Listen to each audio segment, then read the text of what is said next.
anigu daayar baan ahoo indhool dama baan ahoo siduu daayarii gartiyo qadarka kama doodaye dadaal baan goobaya dabuubtaydii horena dulkii may gelin dhigto dareenkii madaxdayadu daqiiqada qiira iyo dimaha keliyuu ahaa digtoorana liima geyn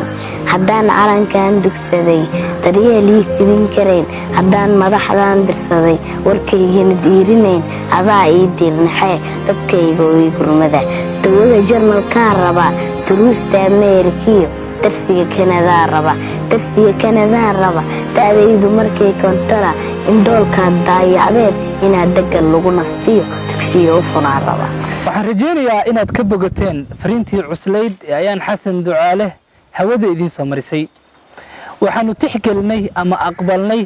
codsigii aad soo gudbiseen kaasoo ahaa in loo furo ayaan xasan ducaale akoomo isla markaana loogu ururiyo dhaqaale waxa loogu taro caafimaadkeeda iyo waxbarashadeeda mustaqbalka halkan ayaan idinkula wadaagaynaa akoomada shaashada ku qoran fadlan wax walba aad u awoodid ayaan xasan ducaale waad u qaban kartaa ugu yaraan haddii aadan waxba u awoodin fiidiyogan waad gaarsiin kartaa qof ayaan caawin lahaa aad u mahadsantahay